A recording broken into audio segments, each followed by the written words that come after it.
Well, good evening, everyone. Thank you all so much for joining us this evening. We are so happy that we could have this here in person. For those who do not know me, my name is Eric Eichhoff, and I serve as the Associate Director of Alumni Relations here at John Carroll. And I am just so thankful that we have this wonderful panel and that you're here to join with us to talk about the future of Cleveland. Cleveland has a long and storied history. Once the sixth largest city in the nation, it was home to titans of industry like Rockefeller, Hanna, Severance, and Mather, all who've left their mark on our city. Unfortunately, Cleveland fell on hard times in the middle of the 20th century, becoming the mistake on the lake. However, like a phoenix, Cleveland has experienced a rebirth, with new buildings being erected and others being revitalized. We're all very proud of our hometown. Before I introduce our moderator, since we are talking about our home, I thought it would be appropriate to acknowledge those who once called Northeast Ohio home prior to us. The land we currently stand on was displaced from the Potawatomi people, occupying a space all throughout the Great Lakes region. Originally, the Potawatomi were part of the Three Fires Council, comprised of the Potawatomi, Ojibwa, and Ottawa, collectively known as the Anishinaabeg peoples. By the end of the 18th century, tribal villages were being displaced. They currently reside in Oklahoma Indian Territory, actively working to retain their culture. Let us recognize this land that we are on as an expression of gratitude and appreciation to those whose territory you reside on, and honor the Potawatomi people who have been living and working on the land from time immemorial. Let's take a moment to acknowledge the Potawatomi. It is now my pleasure to introduce Paul Federico, our moderator for this evening's program. Paul Federico, John Carroll University class of 1988, is the Vice President of Corporate and Member Relations of the Greater Cleveland Partnership. Paul's career has been dedicated to the betterment of the greater Cleveland business community. Shortly after graduating from JCU, he began a lifelong career in economic development, at first helping small companies grow a cozy, the nationally recognized and celebrated small business advocate of the Greater Cleveland Partnership, GCP. In his current role, he continues to work on behalf of businesses, now primarily with the largest corporations in the region. He creates partnerships that nurtures relationships in his development role, helping GCP become the largest metropolitan chamber in the country. Paul was named one of Crane's 40 Under 40 in 2004, a Distinguished Marketing and Sales Executive of the Year in 2006, and he was presented with the first ever GCP Catalyst Award in 2017. He is also a proud graduate of Leadership Cleveland. Paul also serves on the chapter board of the Cleveland Alumni Chapter, who's hosting this evening's program. Before I turn over to Paul, I want to take a moment to thank Paul for his incredible work on this program. He helped put this outstanding panel together, and we're incredibly grateful for his dedication to John Carroll. Paul, the floor is yours.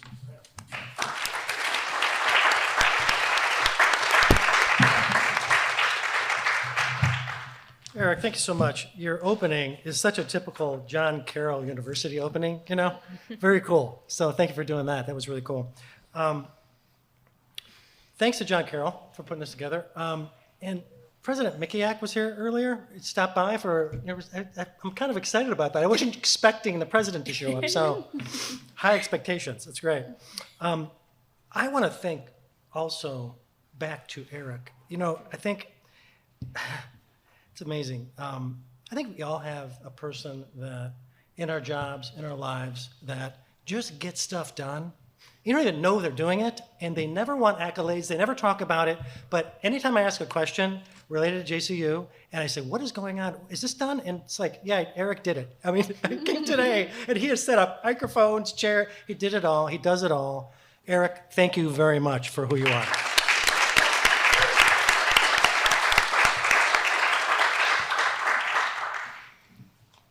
We're going to talk about our panelists now. To my left here, we have Hannah Belsito, a member of GCU class of 2003. Chief Experience Officer at Destination Cleveland, where she leads the team focused on, I'm going to put my glasses on. I would try to do without it. How sad is that? Did he mention class of 88? The old guy? Yeah. So, okay. Where she leads a team focused on enhancing the visitor experience and improving the destination through placemaking and programming, while also leading the organization's strategic initiatives and community affairs. She joined the team at Destination Cleveland in 2011. She holds a master's degree in urban planning, design, and development from Cleveland State University, and a bachelor's degree in communications from Carroll University. With nearly 20 years of experience across a variety of sectors, she has worked for the Cleveland Leadership Center, the Cleveland Foundation, Associated States Realty Corporation, Key Bank, Falls Communications, Clear Communications, Playhouse Square, and the Cleveland and Dayton International Air Shows. All of them members of GCP, by the way. Yes, so very excited about that. That's Hannah Belsito. We also have, to the far left, we have Alyssa Raybuck, class of 2014, Communications and Programming Innovation Manager for the City Club of Cleveland. Alyssa started her career in the nonprofit sector shortly after graduating from JCU with a BA in Communications and Political Science. She spent 4 years at the Greater Cleveland Food Bank in Communications and Fundraising, raising awareness of food insecurity in Northeast Ohio. She joined the City Club of Cleveland in 2018 as their Membership and Advancement Manager, leading annual giving and relations with the club's more than 900 individual members.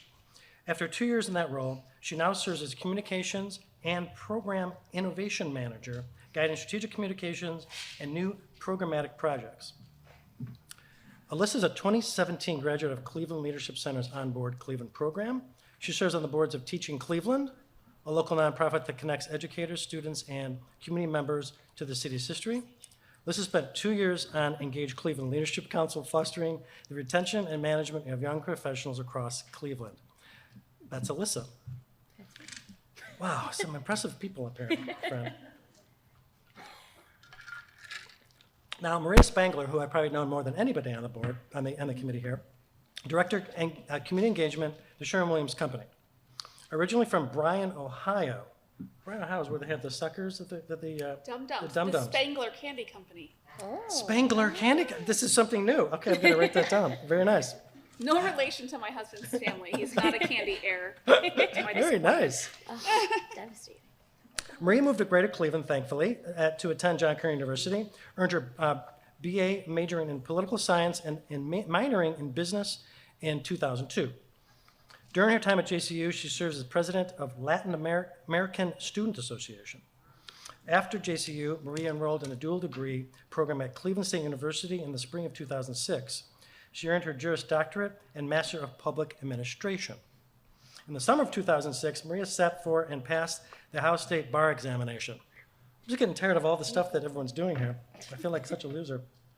Maria joined the Sherwin Company in 2007 and is responsible for driving corporate social responsibility initiatives and programs that help to further alignment with shareholders, customers, and employees. In addition, Maria manages grant making for Sherwin-Williams Foundation, supporting the causes most important to the 60,000 global Sherwin-Williams employees. Maria serves on the boards of the Cuyahoga County Public Library, University Circle Incorporated, the Greater Cleveland Food Bank, and the Cleveland Foundation. She and her husband, Michael, also JCU class of 2002, are strong supporters of educational access to underserved communities and remain staunchly committed to the mission of Esperanza. Please welcome Hannah, Alyssa, and Maria.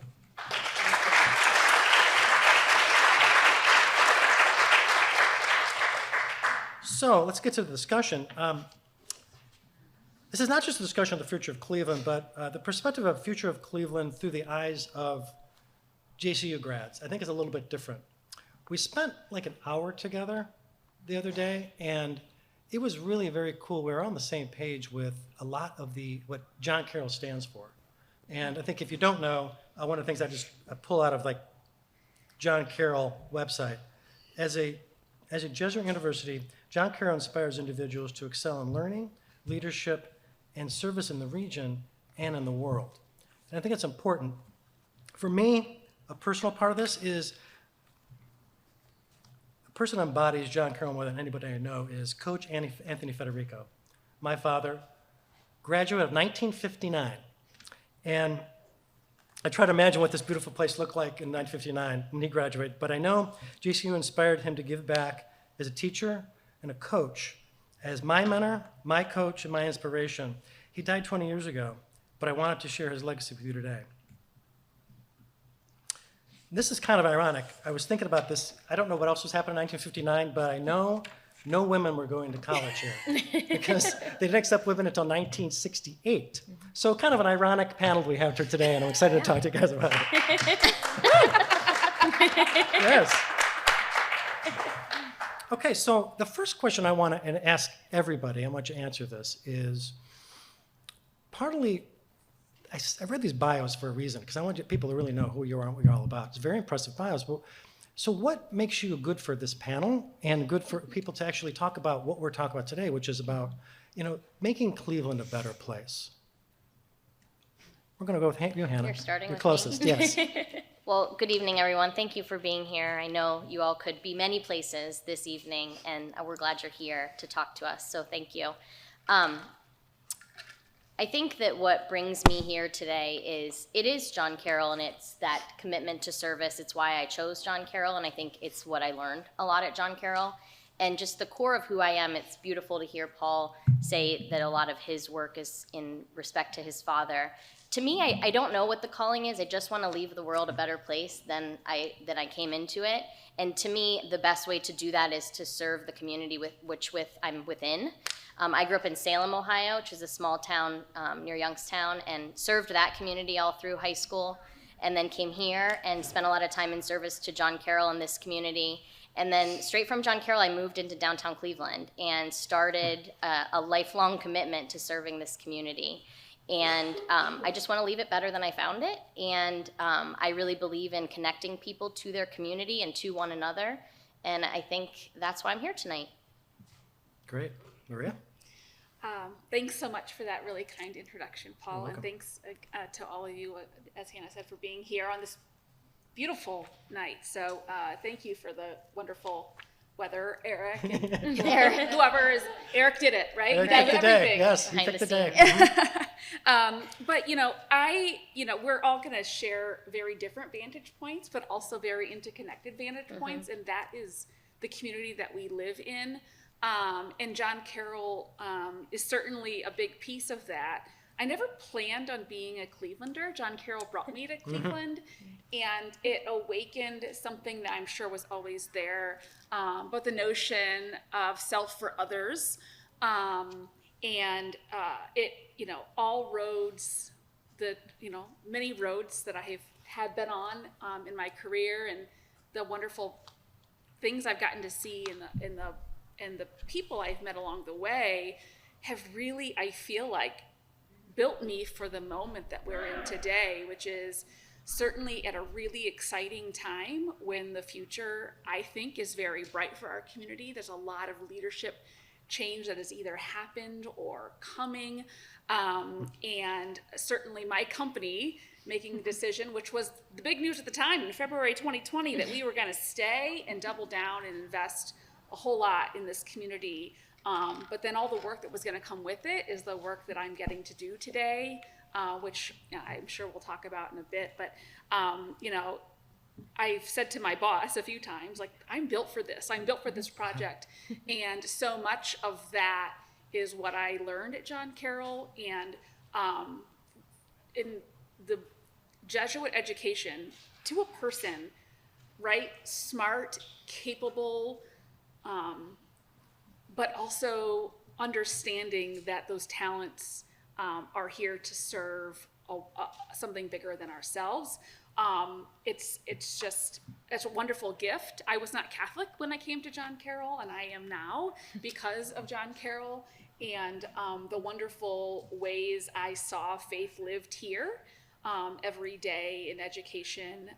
And so, that's why I think that I'm excited, I think, to share with you what we're thinking, but I think we're also interested to hear what you're thinking as well when we get to the Q&A part, because I want to make sure that we're responsive to what you're thinking about and what your questions are. Thanks, Maria. Hi, everyone. thanks again to the Alumni Association and Eric and everyone who made this event possible. And thanks to Paul for inviting me to be on this panel. Truly, when I saw that Hannah and Maria were the other panelists, I was like, you want me on this panel? But as Paul said, I graduated in 2014, and I came to John Carroll. I grew up in Pittsburgh, in a suburb of Pittsburgh, and I came for one reason, and that was to be the Tim Russert Fellow at Meet the Press. Wow. And spoiler alert, I wasn't, but I was a finalist, but I didn't get it. My wonderful classmate Dale Armbruster did. But that kind of setback, which I thought was the most devastating thing to ever happen to me, really led me on my path to the world of nonprofit, and that's what I do now. So after spending 4 years at the food bank, I'm now at the City Club of Cleveland, and it's been really incredible because every day in my work, I get to be a part of the conversations people are having about how we're making the community better. And so everything from the debates for the mayoral election in Cleveland to national authors coming through and talking about the stories that they've lived through. We talk about everything at the City Club, and I think it's been an incredible place to work, but also a place to grow and learn. And it's just continuing my education as a student out in the world and in my everyday life. And I think I did not plan to live in Cleveland forever. I kind of thought I'd either go back to Pittsburgh or maybe move to a bigger city. And after my years at John Carroll and realizing that there was so much this community had already given to me and that I wanted to give back, it made me want to stay. And I've been lucky to work at two incredible nonprofit institutions. And I've learned, especially through John Carroll, that I think my talents are best used at an organization whose mission I really care about. I don't know if I was going to work every day not really passionate about the work that I do, if I would be happy in that. And I think John Carroll taught me that sense of mission and community is really important. And I think finding those people in Cleveland and sitting next to them on a panel and being surrounded by them here just goes to show how special this city is and this community at John Carroll. Thanks, Alyssa. Yeah. Appreciate it. So let's start to set the stage here for the discussion.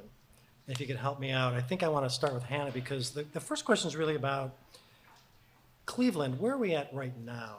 And by that I mean, I know Eric gave an explanation of a little bit of like, of course he throws a mistake on the lake in there, which I always give him a hard time with, like, there's no Bernie River, or I'm surprised you didn't talk about the balloon launch, United Way. But there's a lot of challenging times, there's no question about it.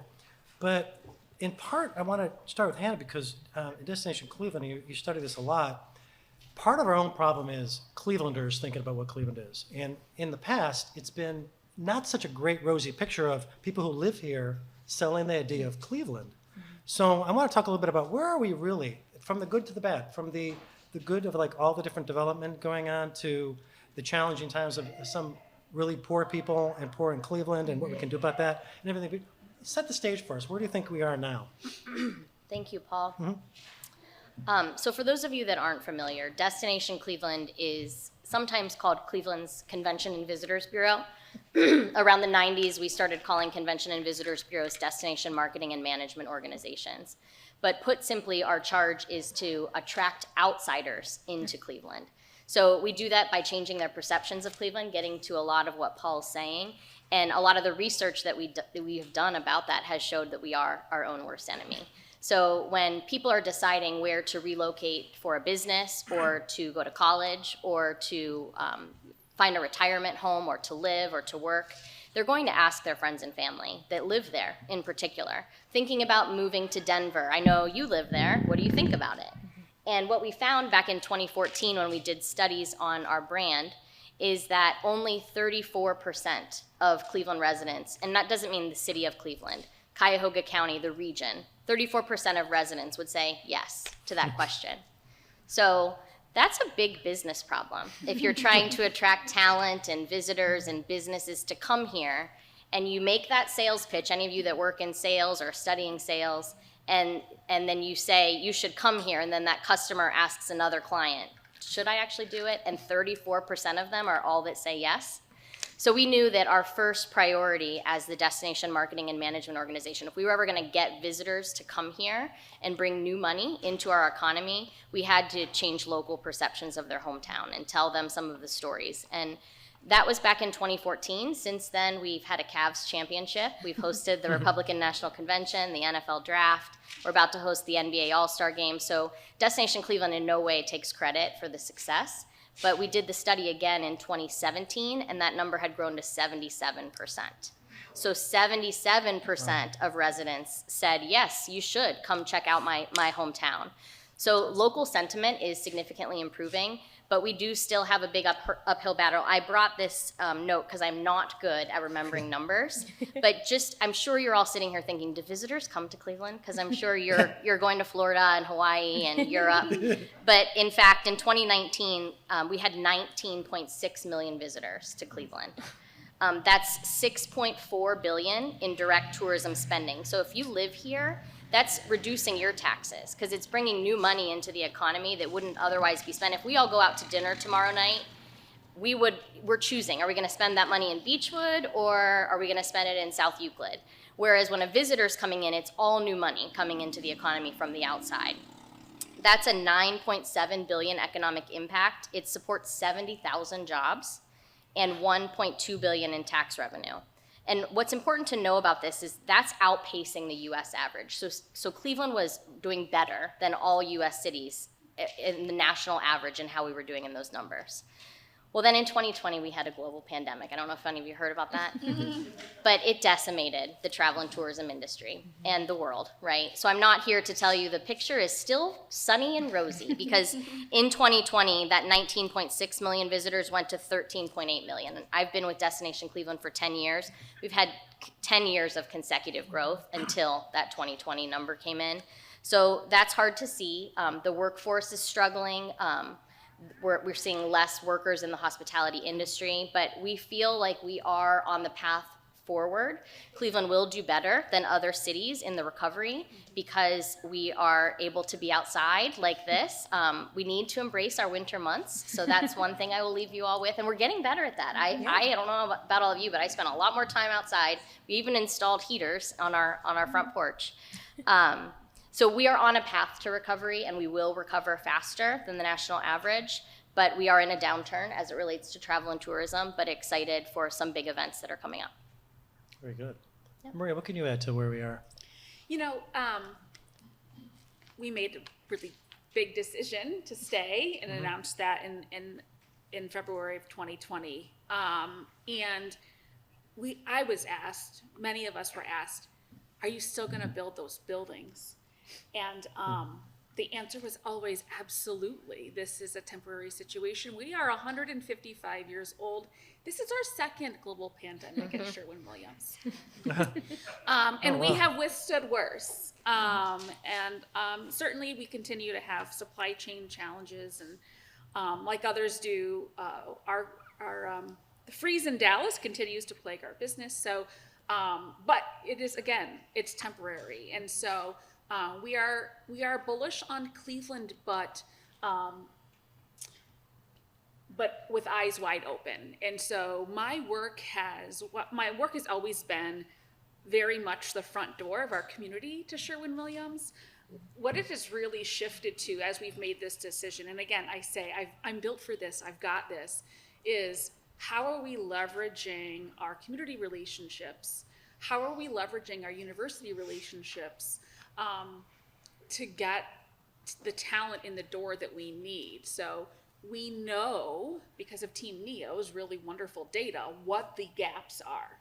So now we are flexing our Sherwin muscle and saying, Cleveland State, John Carroll, Akron, Kent, what are you doing about giving us more IT talent in this region?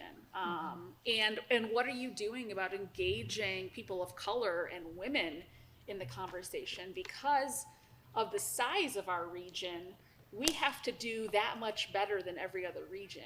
We retain graduates at a fairly high rate, but we aren't Austin. So Austin retains a lower rate of graduates, but they have so many more of them, right? So we have to figure out how to get, none of the three of us are Clevelanders, right? We have to figure out how we do this and scale it, but in very targeted industries. And so that's the work that I get to do every day. And that's why I'm so excited, because we have talent, we have to match opportunity and access, and it's good news and bad news. We have all of the really talented people here. We've done a terrible job in our community of supporting them and doing so in a way that is equitable and inclusive. And it's an imperative for our company and others that we find a way to engage the entire community as part of our economy, which will be good for them and us, and it will grow the region, and more ambassadors for our wonderful community, more assets. It's just it continues to feed. So that's what I'm certainly most excited about, and what I think about. I wake up thinking about, how do I get a young girl in Huff to be an IT employee at Sherwin-Williams? I think about that when I wake up, and I think about it when I go to bed. And we're all a part of it, right? We're all a part of it. Thanks, Maria. So, Alyssa, I'm curious in your perspective on this, because as you described it, you've been for years now going to pretty much every City Club event. And so I feel like you have like a well-rounded, like more than some of us that are focused on our jobs every day. You're getting such a wealth of knowledge there all the time. What's your thoughts? Well, it's interesting because the City Club, for those of you that don't know, we've been around since 1912, and we are a community conversation nonprofit. We convene around 100 luncheon programs every year downtown on 9th and Euclid to talk about the most important conversations happening in our community and across the nation and in the world. And so I see conversations where I am uplifted and I feel just amazed at the work we're doing in our community. And then I see conversations where I'm devastated that we are behind in so many areas, that we are like the largest, I'm going to get the statistic wrong, but I think we are the largest big city for child poverty, which is a devastating statistic. So some of our programs are really highlighting those discrepancies. And I think what I'm able to see is all of the work on the ground that is happening to change those things. And so, at a City Club forum, right after we had our conversation to talk about this panel, it was a workforce development forum, and we had a number of nonprofits in the room who are doing the work on the ground to make sure that our students in Huff have the ability to graduate high school, to go on to either a technical program or to go to a four-year college or university to be prepared for the jobs that are available. And it kind of came full circle in my mind that the people are out there working on this, and the pieces just need to be connected, and all of us need to realize that we are a part of this larger ecosystem that is going to make Cleveland the best community that it can be. And I think we often forget that Cleveland is more than downtown. It's more than, I live in University Heights now, and so driving down for a concert at Rocket Mortgage Fieldhouse last night, it's more than going to Playhouse Square for a show. A lot of us that don't live in the city take advantage of the best parts of Cleveland, and Hannah's team does a great job of highlighting that. But there's so much that needs to happen to make this community wonderful for everyone. And I think, something we talked about as a group was, leaving here tonight feeling a sense of, pride in your community as a greater Cleveland, but also some responsibility to make sure that we're all working to make it a little bit better. Great, thank you. So one of the things we all agreed on when we did have our hour discussion was the generational leadership changes. And boy, when you're around a long time, you start seeing a lot of people change. And not just the private sector. I think of people like Chris Connor, and I think of Sandy Cutler, not just some of the greatest in Cleveland leaders, but in the globe, that there's new leaders. A lot of the nonprofits are changing and turning over. There's a lot of that going on. We were all encouraged by it, because I think there's been a lot of people asking, like, we need leaders. Give us a little insight to where those changes, where we're at, and why are you excited about that if we are there, the generation's changing? Anyone want to start? I can start. Who wants to jump in? Sure. So as I mentioned, at the City Club, we've hosted 3 debates for the Cleveland mayoral election, 2 in the primary and 1 in the general, with Kevin Kelly and Justin Bibb, who are, I assume most of you know, if you are paying attention at all to the Cleveland mayoral race. It is the first time in 16 years we're going to have someone new in City Hall. And so it's very exciting. It is our current City Council president versus someone who has never held elected office. And that's very exciting. And I think as I'm looking at the political changes happening, next year we're going to have potentially a new county executive in Cuyahoga County, and that affects all of us that live in Cuyahoga County, as well as a new congressperson for the 11th district, which a lot of our communities are covered by that district. And so something that I'm thinking a lot about is, will this next leadership in Cleveland understand that it's going to take every sector to make our community stronger? So it's going to take traditional philanthropy, the Cleveland Foundation, the Gun Foundation. Gun is an example of a new, there's president is retiring. They are a national, huge, philanthropic organization who, yes, is headquartered in Cleveland, which is amazing, but they give all over the country. And so how will our government work with our philanthropic sector, work with our business community? And really, I think we're at a point where we can see that when all of those sectors work together, things really do get done. And my hope is that as leadership starts to change, they'll see that you can't work in silos, you have to work together. And we talked a little bit about an example of something that really worked in this space is the Say Yes to Education initiative, which I don't know, can I have show of hands? Does anyone know what Say Yes is? No? Okay, I am not a spokesperson, but I'm gonna try to get it covered pretty well. Say Yes is a national organization. They have a few different cities that are considered Say Yes cities. And they fundraised $100 million scholarships for CMSD students to go to Ohio universities and colleges. It also includes incredible wraparound services, counseling, assistance for parents in the process of applying to college for their students. It is an initiative that only, I think, 3 other cities have, other than Cleveland. 3, 4? They're all a little different, but Yeah. it's You small probably group. know this too, but and it just goes to show that everyone in our community came together because they want to see our students in the Cleveland Metropolitan School District succeed. And it took the business community buying it. It took philanthropy giving the funds to be able to give those scholarships. And I think that Say Yes is a good example of how that can work. And I think my hope is that this new leadership coming in will be able to do that more often. Anybody else on leadership changes that you Yeah, want to talk about? what I would love to pull out is just some context setting. You heard Eric read the beautiful piece that brought you all here tonight, what the topic was that we were going to discuss. And he mentioned us being the 6th largest city in the U.S. That was in 1910. It's 2021, right? So that's over 100 years ago. We were the mistake on the lake. That was in 1970. I was born in 1980. And I've been working in Cleveland for 20 years. I was born in 1980, been working in Cleveland for 20 years. My son is 10 years old, almost. I didn't grow up hearing about the mistake on the lake or the river burning or Cleveland being the 6th largest city. I think I found that out like 5 years ago. So I grew up hearing the things, but not as much as many people did, I think. And then my son is growing up with, now he's had a global pandemic in his life, but his experience of Cleveland is Cleveland script signs with beautiful city backdrops and vibrant restaurants and Browns games and Cavs games and Indians games and the Children's Museum and the Towpath Trail. He's not growing up with the mistake on the lake. He doesn't know who the Rockefellers or the Hannahs are, even though it is my name.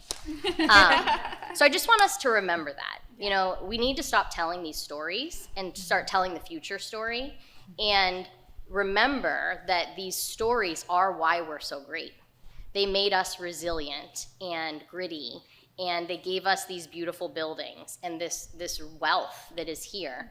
And now we have to start telling the news stories. And I'm not saying that the negative things that are in Cleveland don't exist anymore. They do. But we have to tell the story about how we're fixing them. and be honest about it. You know, we need to say nationally, and this is a big change that's happening at Destination Cleveland. We do have a high child poverty rate. We do have a high infant mortality rate. And here are all the great organizations that are doing work to fix that. And why don't you come on in and join us in fixing it?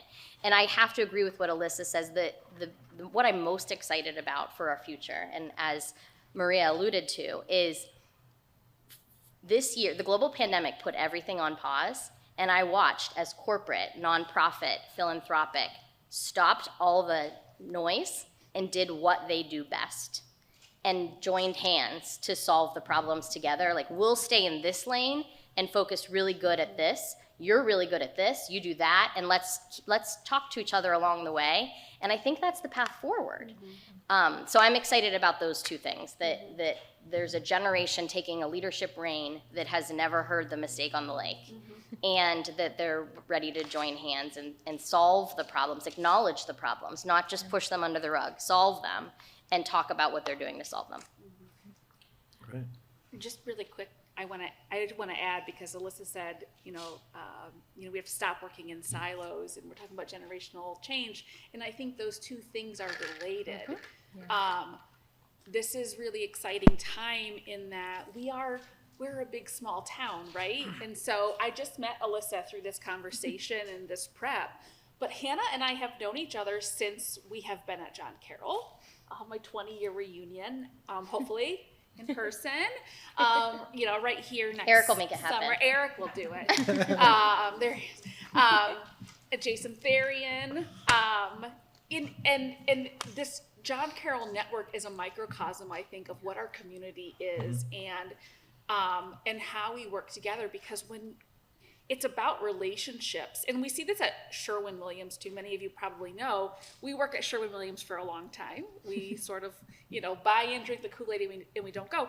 And when you have a relationship that is beyond the transaction or beyond that sort of situation, there's such deep trust that happens. Hannah and I have worked on projects throughout the years, and I was never, we're going to figure this out, right? And no matter how we get there, we both know and trust that we're coming with our best foot forward, right? And so that's the beauty of certainly having a network like John Carroll in this community, but it's really what this community is like. And you and I have talked about this too, Paul, and you and I talk at least once a year, as I say. Paul calls and says, "Where's your dues?" JCP. But this new generation of leaders feels different, and it feels more open, it feels more transparent, it feels more accessible. And I think that, perhaps every generation says this about the one before, but it feels like this does feel different in this community. We have been through something really traumatic together, and I think that kind of build some of that sticky stuff. And so, that's one of the things that's special about this community and this time, because we kind of got rocked to our core. And so we get up and we move forward. And that's what, my 4-year-old fell off her bike. She got right back on, didn't cry. And I thought, yes, I feel like I'm doing something right. So, sorry. Fantastic. I'll do one more plug.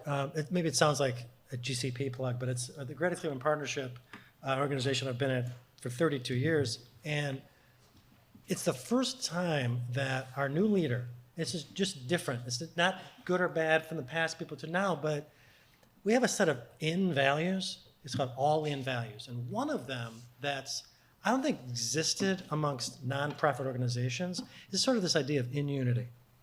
And the idea is that we will be excited about and celebrate successes for the region in the greater Cleveland area and not our own success.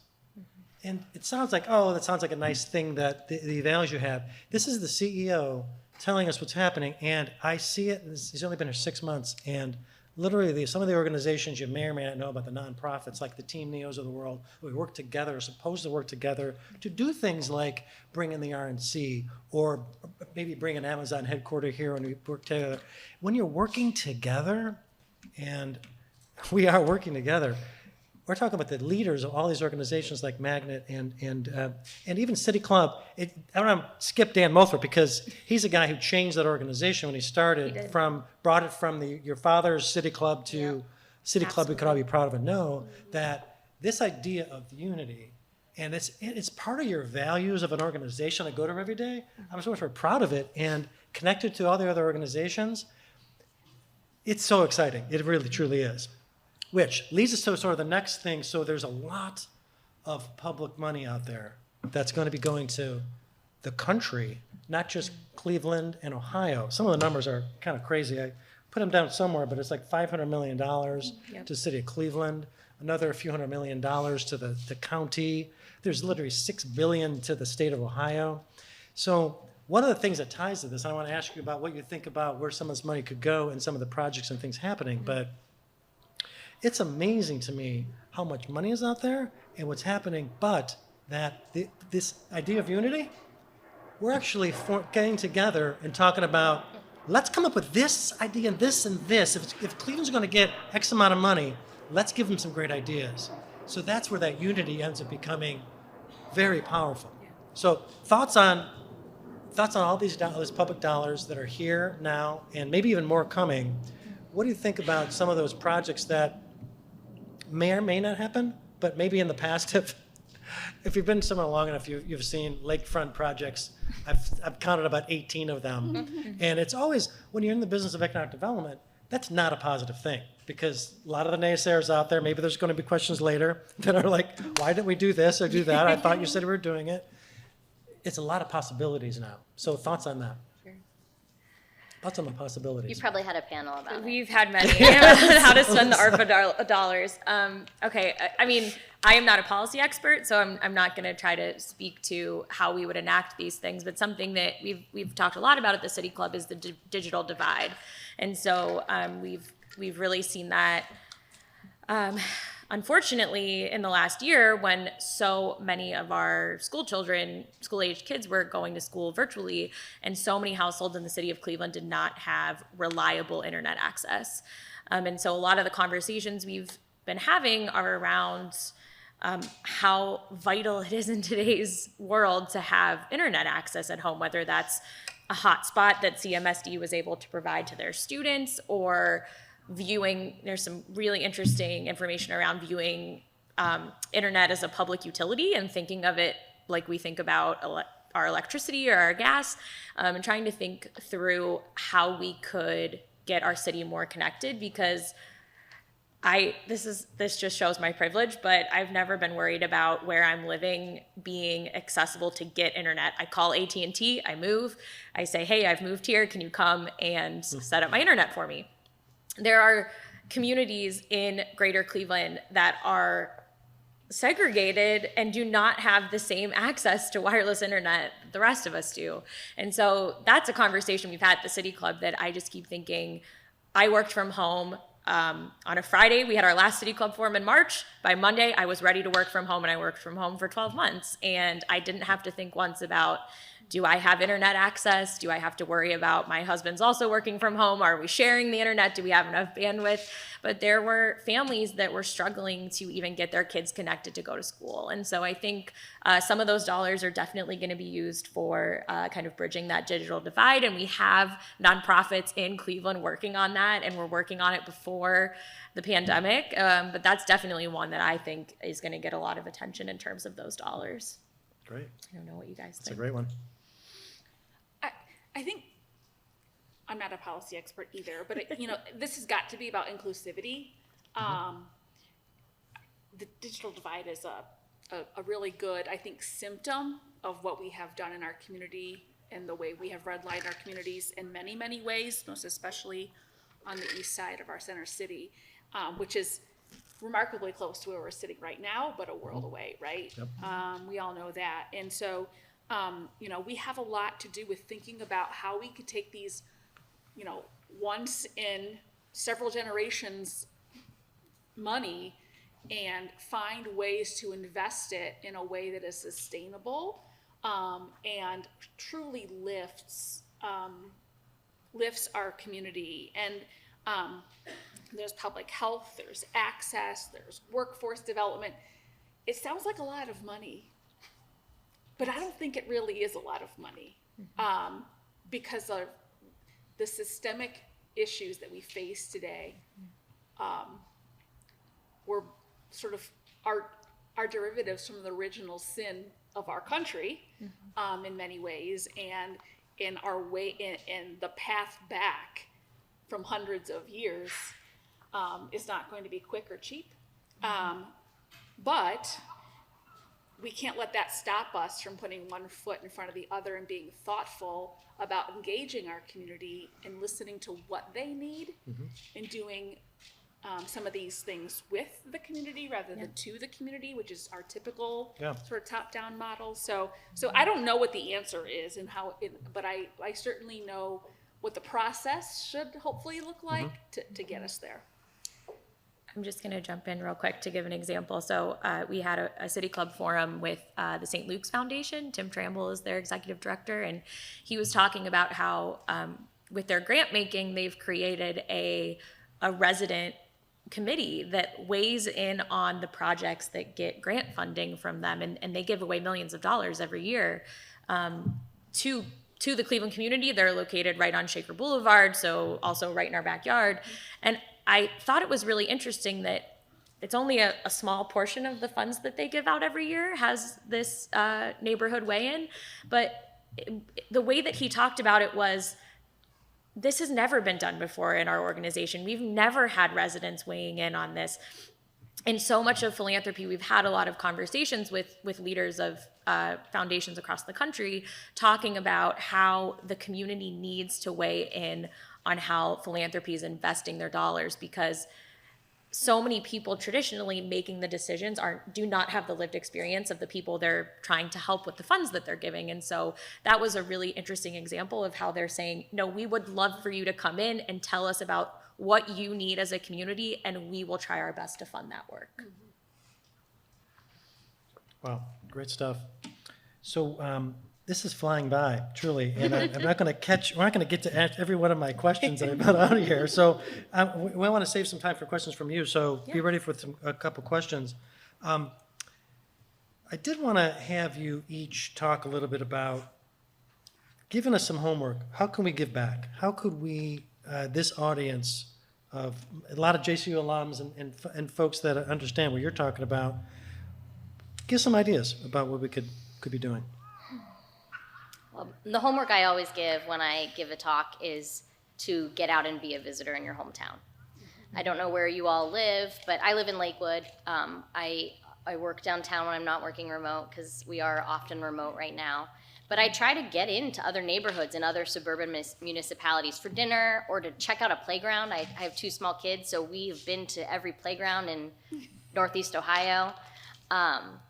Frequent some of these small businesses. They're really struggling right now, and to have a vibrant, thriving destination, we need to have small restaurants and shops and attractions, and they need us right now. We're not seeing the visitor volume that we usually do see, so they're depending on locals. So just see what's going on the weekend, get out and experience your hometown, and tell your friends and family about it. That's my biggest advice, and really, I say pick up the newspaper. Does anyone do that anymore?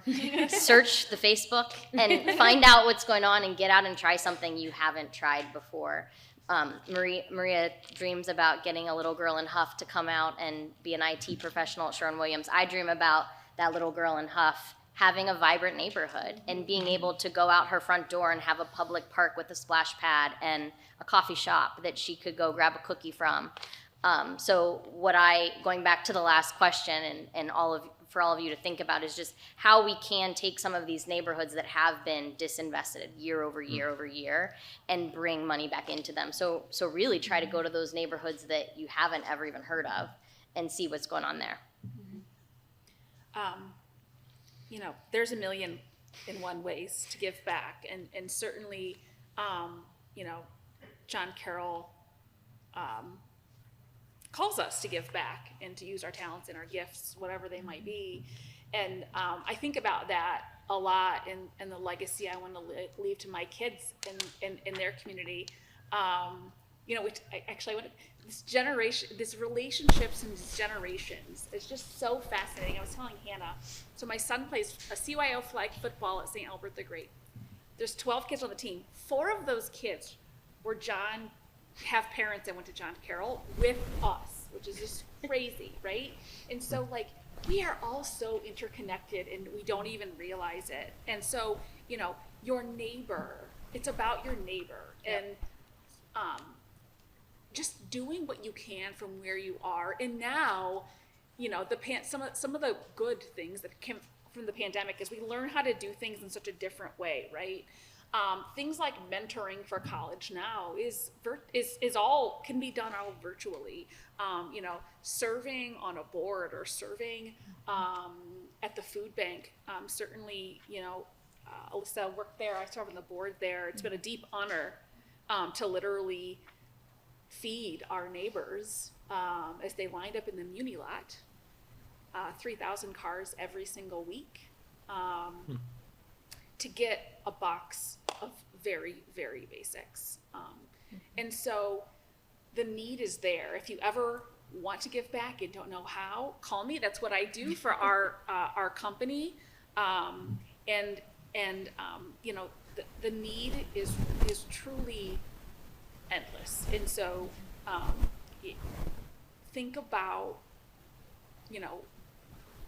just think about what it is that you are really good at and passionate about, and how you can excite maybe a student or a young person who doesn't have access or hasn't had the audacity to dream about coming to a place like John Carroll. That was actually me when I was at high school in Bryan, Ohio. And people believed in me and told me, hey, I know a guy named Tom Fanning, and picked up the phone while I stood there. And that's how I ended up at John Carroll. And so never underestimate what you can do to absolutely change someone's life with a phone call, or by mentoring someone and helping them navigate something that maybe their family can't.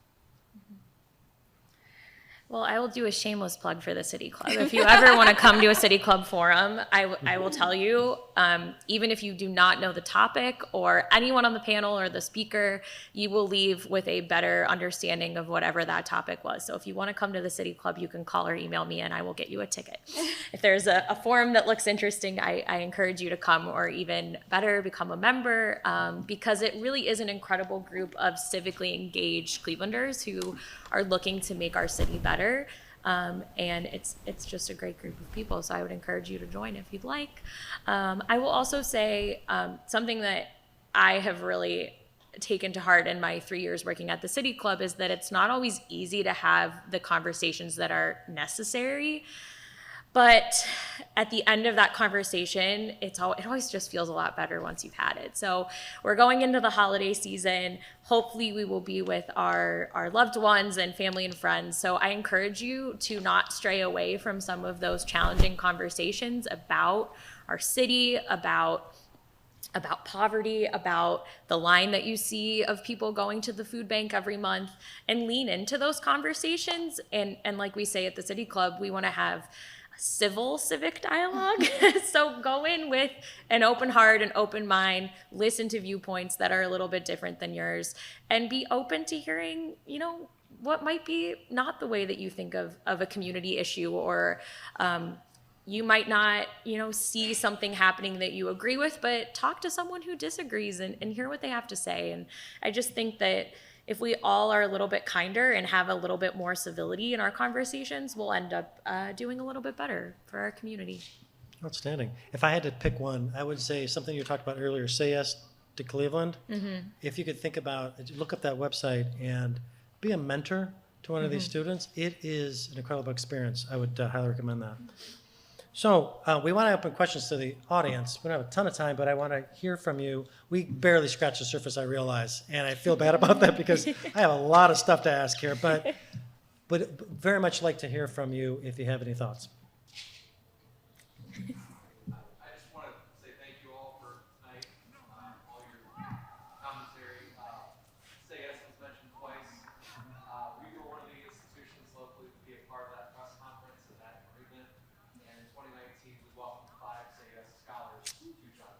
That's awesome. All right. That's Yay. amazing. Nice. Amazing. We didn't plan that, I swear. We did not. No. I'm one of the founders of Colors Plus Youth Center and LGBT Center in Raybuck. And with the political climate being so mixed in Ohio, we see that a lot of people in this population want to leave to places from our farming or has more resources, safer. Just wondering your thoughts on if there's anything intentional being done to maintain this population of Cleveland or attract them. Yeah, so I can speak from a visitor perspective. At Destination Cleveland, we have an official visitors guide that we put out. We also have an LGBTQ guide that we put out. And we work closely with Plexus, which is the LGBTQ chamber, and then also the LGBT center in the Detroit Shoreway neighborhood. We'd love to connect with you and learn more. But I think it gets back to what we're talking about, this generational leadership change. You know, I would really encourage you to dive deep into what the 2 mayoral candidates and then soon Cuyahoga County executive candidates are saying about that. We find at Destination Cleveland that a lot of our work is dependent on what our government leaders are doing and saying. So at the state level, the county level, and the city level, if we don't have support for the LGBTQ community, not saying we don't, but if we don't at the city, county, and state level, it's hard to say come here when we have laws that aren't saying come here. But I'd love to talk to you after, but I would dive into those campaign tickets and see what they're saying about it. I mean, I guess I'll speak a little more specifically about the changes I've seen in my conservative old paint company, lovingly. You know, a few years ago, I walked into our, if you've ever been to our headquarters, we have a company museum that will be on Public Square in a few years. I'm very excited in glass, so everyone will be able to look in and see it, but it's our center of excellence. And I walked, it was before time, so it must have been 2019. And for Pride Month, we had a rainbow flag flying proudly. And I never thought I would ever see that at the Sherwin-Williams Company. And then there was the, you know, the PR side of me that's like, okay, how's everybody gonna feel, right? I never had anyone say anything negative. I had so many employees come and say, I am so proud to see it. They felt just like I did. And I am an ally. I can't imagine the immense pride for some of those employees who are now comfortable in being out. We have PrideWorks, a growing ERG. They're doing amazing things. And conveniently, everything is very colorful for us. We really like that. And we just, for National Coming Out Day, we got to celebrate everyone and hear their stories. And so certainly this is Sherwin-Williams sort of example, but business is, I talked a lot about inclusivity. There's many facets to that. And I have loved watching our business explore that and embrace it and celebrate it in such a beautiful way. I've not heard one negative thing, which makes me really, really proud. I'm sure people have thought negative things, but they haven't said them out loud, and that's fine. And so, you know, when you think about moving the region forward, it's got to be not just a place to play, but a place to work. And we all have a role to play in making this a region where businesses thrive because we are inclusive and welcoming. So I just wanted to share that about Sherwin, because it was surprising, but also like, why am I surprised? This is amazing. I'm so proud. So. But another thing I want to say out loud before we move on that topic is that's one of the changes I'm seeing. You know, when we talk about businesses holding hands and working more collaboratively together, those tough conversations are happening. And those flags are going up. It's slow, but it's happening. So I am hopeful about the future. One more question over here. I've heard the usual ambiguity about what is meant by Cleveland. Here we are, University Heights, more than 10 miles away from Yeah. Cleveland, which is the 53rd largest municipality, a city in the United States. Well, we talk about Cleveland, you don't talk about Cleveland here, we're talking about the city of Cleveland. More than 100 years ago, the people of this community made the terribly foolish mistake of dividing up Balcito County into 59 municipalities. What are we going to do to start undoing that terrible mistake? You know, if Balcito County were a city, which it can be, it would be the 10th largest city in the United States. We wouldn't talk about Cleveland being the poorest city in the United States, because that's Cleveland, which is this odd geographical situation here on the lake, which has not only nearly 400,000 people. We're talking about the other Cleveland, it's an entirely different story. But as long as we have this division, we don't do something, undo this mistake, the future of Cleveland, I don't think is very bright. So you left a 701 question, the easiest question of the night. How do we go about start undoing this? Yeah. I mean, I can touch on this really quickly. I know Hannah probably has Sure. some thoughts too, but so not growing up here, growing up in Pittsburgh, and I say Pittsburgh, I grew up in Robinson Township, Right. 20 minutes outside of Pittsburgh, but I consider myself a Pittsburgher. That is where I'm from. I love the city. And my husband and I just moved to University Heights in March. We were living in Tremont for the last 7 years. And I just moved back to University Heights, and it was a tough decision to leave the city itself. And then I thought to myself, why is that such a tough decision? I view this region as my home. I view Greater Cleveland, Cuyahoga County as my home. And I think that someone who's not from here, I came to Cleveland realizing, what is the division? You all know the East versus West side, but even within the East side of Cleveland, well, I'm in Cleveland Heights, University Heights, and that's different than Pepper Pike and Chagrin Falls, and it's different than Menor and Paynesville, and I'm over here like, aren't we all just in Cuyahoga County for the most part? I don't really understand all the division. And I think changing our mindset of what's good for me in University Heights and what's good for you and your community, municipality that you live in, you need to believe that it's good for Greater Cleveland. And so looking at like, oh, Cleveland is this poor community, looking at the East side and the divisions that we have, you should care as much about what's happening in the city of Cleveland as you do in University Heights, as you do in Shaker, as you do in Gates Mills, as you do in Westlake or Lakewood. And I think that there's this mindset shift that needs to happen, because as an outsider, I've kind of viewed it as, well, I care about our region as a whole, not just my community or the city itself. And I cannot speak to what it would take to unify 59 municipalities. I wish I could. But I think if we all kind of thought about what's good for the entire community is good for each of us, is a mindset shift that might take, it's our kids who are going to maybe feel that way, not all of us, but it's exciting to think that we might start viewing the region as a whole, and maybe we get to that point years down the line. Right. Well, we know it's an issue. We know we have some challenges. We're working on it for sure. We could talk more afterwards if you'd like to, or what else we want to do about that. I just wish our panelists were more passionate about what they're doing and what's going on. Sorry about that. Thank you so much for coming out tonight and taking the time. It's been my absolute pleasure. Thank you for coming out tonight. Thank you so much.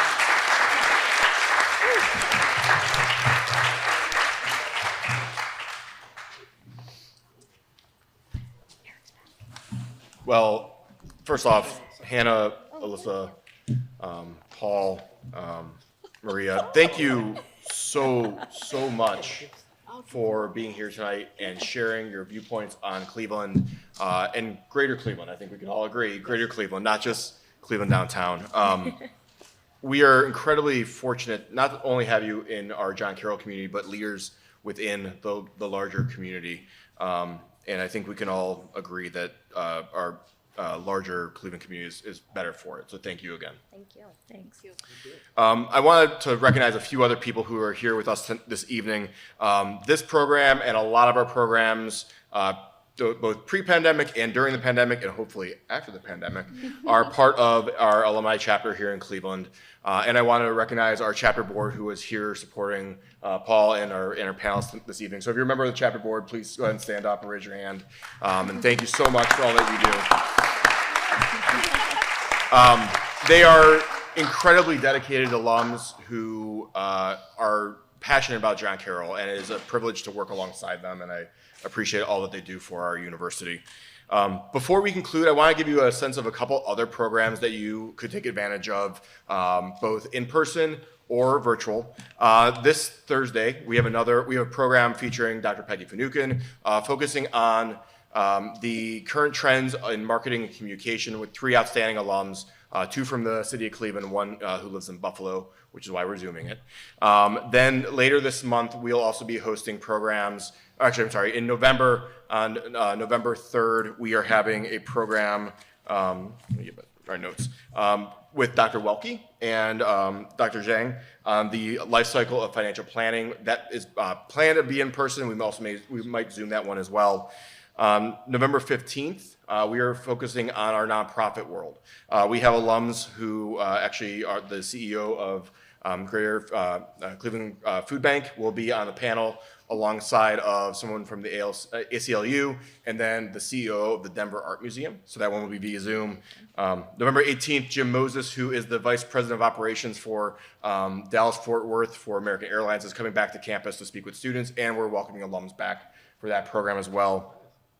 And then on December 2nd, Melissa McGuire, who works for NASA, is a project lead for the Gateway project, which is getting the next manned spacecraft or human spacecraft to the moon. She'll be doing a Zoom program with us as well. The last thing I want to just whet your appetite for. On December 11th, it's Christmas Carol Eve, but we are going to celebrate in a new way here at John Carroll. And so we usually would have breakfast with Santa and a large reception in Dolan. This year is going to be a little bit different. So mark December 11th on your calendar. We would love to see you back on campus as we honor one tradition and launch another one.